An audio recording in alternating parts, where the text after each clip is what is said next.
Yeah, guys, I want to remind everybody that summertime means baseball, the NBA Finals, and more, and you can bet on all of it on FanDuel. Right now, new customers get $200 in bonus bets with any winning $5 bet. That's $200 that you can use to bet on everything from the Finals MVP to who's going to hit one out of the park. Visit FanDuel.com/UCSS to add a big winner to your summer bucket list. FanDuel, America's #1 sportsbook. It was a big win for the Guardians yesterday, Jason. Tanner Bibee looked every bit of the ace you predicted he would be before the season in our bold prediction segment. Where Still alive. Cy Young I got votes. a chance. Still alive. And if he pitches like he did yesterday for the remainder of the season, he absolutely will get Cy Young votes. 12 strikeouts, 1 walk. The most impressive number from his performance yesterday, guys? 6. 20 swing and misses. Yeah. 20. Yeah. In comparison's sake, Bryce Miller, who shut down the Guardians lineup on Tuesday, had 6. Tristan McKenzie in his start, we'll talk about Tristan in a little bit, had 3. Those two combined don't even equal half of what Tanner Bibee. He had 20? 20. Swing and misses. 20 swing and misses against a lineup that's as hot as any in baseball. Jason been saying it. And Jason, I'll just pass this to you. Go the ahead. Guardians needed a performance like that from their quote-unquote ace, and he delivered in tenfold. Go ahead and gloat a little bit. I'm not like you. I ain't going to gloat over it. You got to do it again and again and again. But just through injury and where they're at, he has to be their ace. And boy, did he pitch like it last night. We've talked about it before on the show. You got to get through 6. And he did that in the heat. His pitch count was at the point I thought they could maybe bring him out for the 7th. I think it was probably because of the heat is why they didn't. He hadn't even cracked 100 pitches. I think he was like around 93 pitches. So they just went ahead and pulled him. But got them, especially coming off the deflating McKenzie performance the day before. And we know that this rotation is in tatters. We know that the bullpen is on the verge of being overcooked if the starters can't get deeper into games. It was so important for him to give them some length last night. I'd have loved to have seen 7 innings. I'll take 6. And just how dominating he was. Mike, you talk about the swing and miss. Whiff rate is all about, that's one of the biggest measuring sticks in baseball now. It's funny how you change how you measure good pitching. Well, now it's whiff rate. How often can you get guys to swing and miss? And he was absolutely dominating last night. He was exactly what they needed. He's becoming the pitcher that they need to lead this rotation. Gavin Williams, hopefully he shows up soon. I don't even know what to say about him at this point, but Tanner Bibee, if you have game 1 in a postseason series, Tanner Bibee's getting the ball right now for this team. And if he continues to pitch last night the way he did last night, they do have an ace on the staff. It was awesome. I like the way you just said that. That's been the biggest question mark. If he pitches I still think they still might need to make some trades. Oh, they for sure need to make trades. Yes. But I am confident going into whatever team we have to play for at least game 1 of a playoff series. If he's going to be like that, then I'm locked in. We good to go. I think it was on full display. You kept talking about how he just got a lot of stuff. He got a lot of stuff in his arsenal, and I think we seen that on full display yesterday. I was impressed off the fact that the last time we talked about Tanner Bibee, we talked about how we blamed it kind of on Stephen Vogt a little bit because he left him out there for too long, and he struggled in the 6th inning. To see him go out there and close it out like he did and still not allow any runs, it lets you know that he's growing and he's developing. This is year 2, right, for him? Yep. Yeah. So it shows you can see the progression. If he continues to climb like this, absolutely he's the ace of this team, and it gives me a lot of confidence. 12 strikeouts. Yeah, that's – the boy is nice. Now, we can get some other guys going, hopefully they can follow suit. I don't know what we're going to get from McKenzie. Logan Allen's on the mound today. Logan Allen, I don't know what to expect. That's the thing. Tanner Bibee is the only guy when he's on the mound I got expectations for. Everybody else right now, I kind of just don't know what I'm going to get. Bibee's last two starts, 23 strikeouts, 2 walks. Yeah. He's good. And he's been really good over the last 6 starts for Bibee. We'll talk about today's pitching matchup in a little bit. The record favors the Guardians. Every other metric favors the Seattle starter, Luis Castillo, in that sense. And you talked about how you look at pitching now and how much it's changed. Yeah. The record's almost irrelevant as opposed to your ERA, your whip, your whiff rate. Back to Bibee, though. In his last 6 starts, so we're going back, about a month, give or take. Of those 6, 4 have qualified as quality starts, which is 6 innings, 3 runs or less.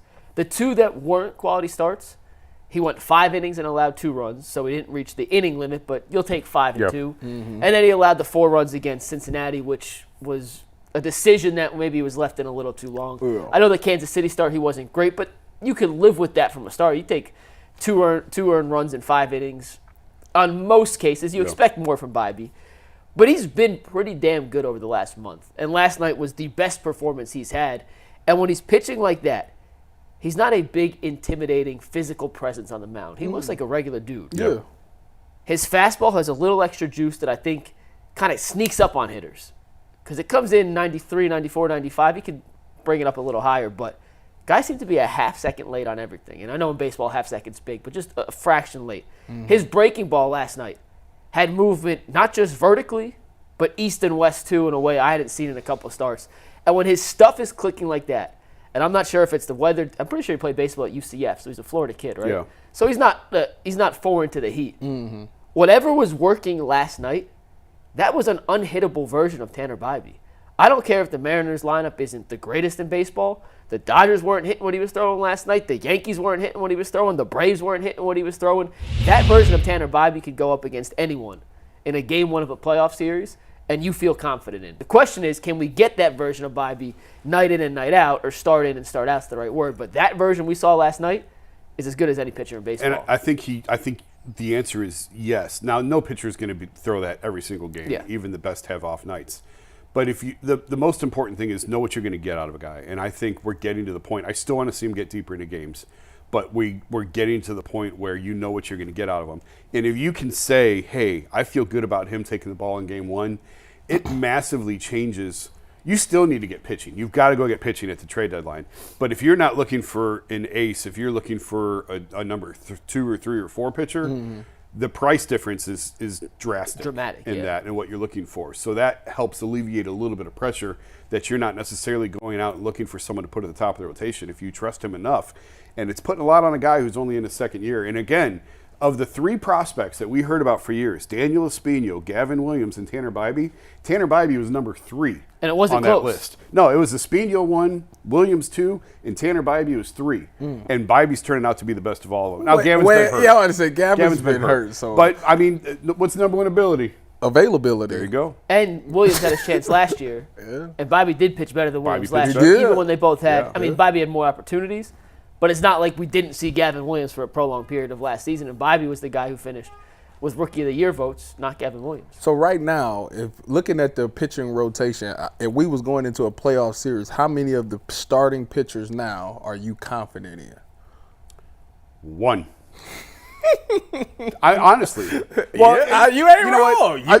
I'm getting Logan Allen? Well, no. You have to feel, you'd say right now Ben Lively. I was just gonna but say. that could change so But drastically. he had the injury scare and he got hammered in his last start, so you kind of need to see it now. You need to see him round back into form. I don't want Ben Lively taking the ball in game 2. I can tell you that. Like game 4, okay. Like, give me Bibee in game 1.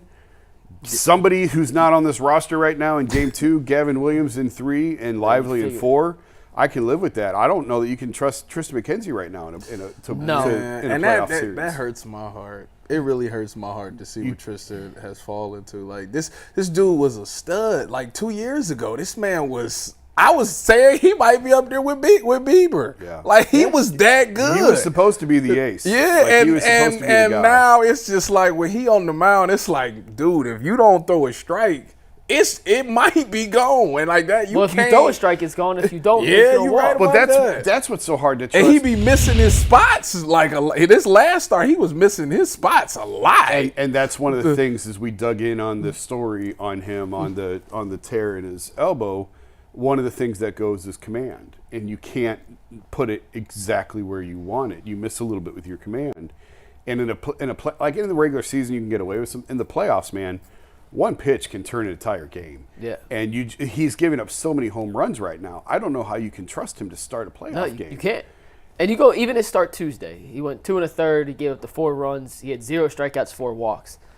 I dug into it a little deeper because against Cincinnati, his stat line looked better than I felt it actually was because of the 2 plays from Tyler Freeman in center field. In the second inning against Seattle, no earned runs, right? So he got out unscathed. You look at the inning, no hits allowed, no runs, whatever. These were the 3 outs in the second inning against Seattle on Tuesday. Raley had a fly out with a 99.1 exit velo, deep fly ball. Next batter, Mitch Garver, fly out to the outfield, a 96.8 exit velo. The third batter in that inning, Canzone, or Canzone, I don't know how to pronounce it. Canzone, Dominic Canzone. Oh, I don't know. 102 exit velo, Ty. It's a home What? run. It's a fly out at Progressive Field, a home run in 2 of the 30 ballparks. Go back to the third inning where he did get crushed. Crawford, 105 exit velo. Boom, home run. Out of there. Next batter, Rojas, single, 92.8 exit velo. Next, Julio Rodriguez. He got out, 88.8 exit velo, still a hard hit ball. And then Cal Raleigh hits a double, a 106.7 exit velo. He averaging So- like These are 90. golf shots. That's what he's throwing. averaging and like I mean this. 98. I mean this in like, I'm being serious, but I'm making a joke at the same time. He's throwing batting practice to major league hitters in a real game right now, and these guys are teeing off on him. You saw it against Cincinnati. You've seen it against Seattle. He's had moments throughout the season where he's getting guys to swing and miss. Well, For the majority of his starts, he's throwing essentially BP to major league hitters, and they are teeing off on him. well, his outfield better be cooking. They better be cooking that day because, like that, you can't. And it's just a shame. It really hurts my heart for real. Like all jokes aside, because he was really that good, and now he's like, is it too late to shut him down and get the surgery now, or is he just like never gonna get the surgery because he decided not to? Well, no. I mean, no. You could still have to have it. If you shut him at this point, you've lost all of next year, which was the risk anyway. So if you shut him down now, he's out. But I mean, it doesn't matter because the longer you wait, The more you're going to miss. Yeah. So the worst thing you can do now is to have it bleed into 26. So you've already. How long is he under contract for? Oh, I have to look it up. We just wrote about it. He's not arbitration eligible yet. I don't remember. I have to look. I have it. I can Okay. look it up real quick. But I mean, it's coming. Like He was the guy that had his paperwork written out for him, and all he had to do was sign. And boom, he went down. He with was literally hours away from signing an extension. That's crazy. Yeah. Because we've seen the That's guy. unfortunate. Yeah, I mean, I feel, but you feel bad for him. Yeah, You honestly yeah. do, because he was, like you mentioned, right on the precipice of signing a contract that is life-changing, family-changing, generational wealth, to a guy now who is at best, a fifth starter in Major League Baseball. Jason, am I being too unfair with the way he's pitching? I mean, the way he's pitching right now. No, yes. that's what I'm saying. Like right But now, it's still in there. You know, it's still in there. I just don't. I don't know. I don't know where he goes from here because he's had some starts where he survived and you start to feel like maybe he can figure this out. But ultimately, it just feels like if he wants to get back to being the pitcher that he was, he's going to have to have the surgery. And we've seen it, by the way, when we wrote the story a couple of months ago now. Kyle Bradish was one of the other ones, and with the Orioles, who was trying to work through a tear, and now he's shut down again with the same thing. And it just makes you wonder, are these guys just better off having the surgery right away? It costs you so much time. But Ultimately, for the health of your longevity of your career, everybody's having them now. It's not even that big of a deal. that's what I was going to ask. When It's like getting a tooth pulled now. when they have these surgeries, do majority of them come back and be fine? yeah. Not all, but the majority do. Yeah. Yes. Okay. The majority of them come back throwing harder. Like, Zach and I, we wrote the story. We talked to Brian Shaw, and Brian was joking that he was trying to tear his UCL. He's like, let me tear it, because if it adds another 2 or 3 miles an hour, I'll have give me the surgery and let me You look be at able to throw harder. Look at some of the best pitchers in baseball right now, like Tyler Glasnow had the surgery. He's been tremendous. Yes. Tremendous. Yes. In LA with the Dodgers. And throws 178 miles an hour. Yeah. One of the hardest throwers in baseball. Yeah, and he was one of the guys. The list goes up. Spencer Strider hasn't come back. Like, it's just happening at such a frequent rate now that it's become a pretty But you have common to. surgery. But when you it's get the, to it's the time off that sucks. yeah, I was about to say when you get to surgery, you got to miss a whole season, and that's what they don't want to do. And it's not, you're missing, I mean, really, it's really getting to like 16 months. Because most times when you perfect surgeries, you can cut down on the rehab time. It feels like This one's actually increasing. this one's getting longer. Yeah. But I mean, if you have the surgery in April, you're probably not coming back before July or August the following year. And this surgery is the one that Bieber has to have. Yes, it's one that Shane had. Okay. So Shane's probably not back before the All-Star break next year in a best case scenario. Did he push off surgery too? And then Yeah. Okay. Yeah. I don't think I don't want to get this wrong. I don't think that his issue was the same as Tristan's. It was different part of the elbow. I think it was different, but he had the option for surgery, and I think everybody felt like they had cleared that hurdle, and it wasn't like he was past that point of having to have it, and then obviously he wasn't. Mm-hmm. So, and now with Tristan, I think it always lingers. Yeah. It just, especially when he's pitching this way. Let's take a look at tonight's pitching matchup, and then we'll talk a little bit about the offensive explosion from the Guardians because Naylor had a great game. Your boy Stephen Kwan hit a home run. But tonight's pitching matchup between the Guardians and the Mariners in the rubber match is Luis Castillo for Seattle versus Logan Allen for the Guardians. If you look at their win-loss record, that tells a very small fraction of the story, and every other metric you can look at. Luis Castillo has been the better pitcher this season, but he's a guy the Guardians beat in the opening day of the season. Jason, facing a guy a second time in the same year, especially in the same half a calendar year, I understand it happens, but who has the advantage in the rematch? Is nobody. It the pitcher, the hitter, nobody? No, it doesn't matter. The interesting ones are when you see them like within a week of each other, and I think we're actually going to see that because the Jays are coming here. Yep. Cleveland was just in Toronto, now Toronto's coming here, so you're going to get a really quick look at a lot of these pitchers again. But, you go in the clubhouse before games, and they've got the start, the most recent start from that day's opening pitcher playing in the clubhouse, and nobody's watching it. They're playing cards, and but nobody's watching the TVs. But they got scouting reports on all these guys. I don't think going from opening day until June makes any sort of difference whatsoever. The weather's different. Obviously, it's a lot hotter now than it was in Seattle it's in in April. Cleveland as opposed to Seattle. Yeah, okay. I don't think it. And you've seen these guys enough. Luis Castillo's been around for a couple of years now. Granted, a lot of time in the National League, but he's been in Seattle long enough that you've got a book on him and you've got a scouting report on him, and he's good. He's really good. 92 strikeouts or 92 strikeouts to 20-something walks is an incredible ratio. Yeah. Speaking of strikeouts, Tyvus, guy who never strikes out, Stephen Kwan, hit a home run last night. He's up to 379 on the season. Is it possible to talk about the Guardians without talking about home runs? No.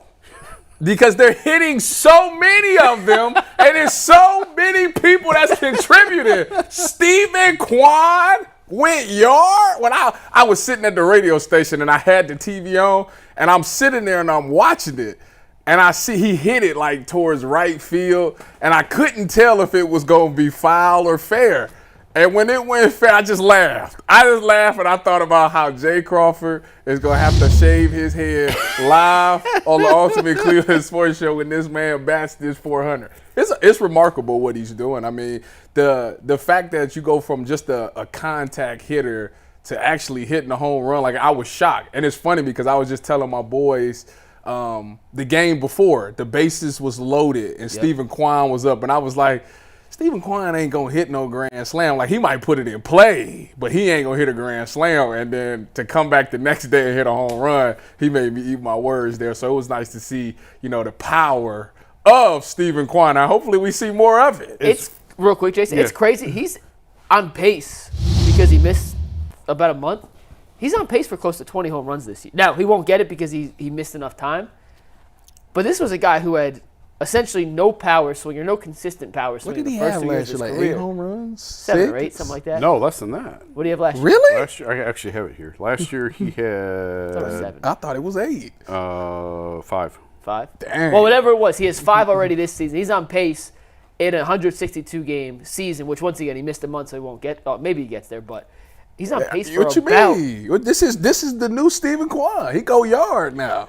Well, the metrics. It's crazy. The metrics between early in his career and early in Jose Altuve's career were eerily similar. Yes. And I remember looking at that and thinking about that in the spring and thinking, oh, Kwan's never going to be Altuve.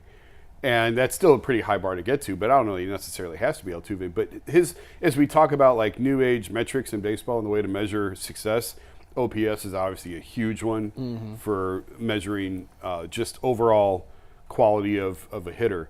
This OPS is over 1,000. That is elite. Elite. I'm talking like top 2, 3 in the league level OPS. I mean, yeah, Judge is like 1,200 or something like that.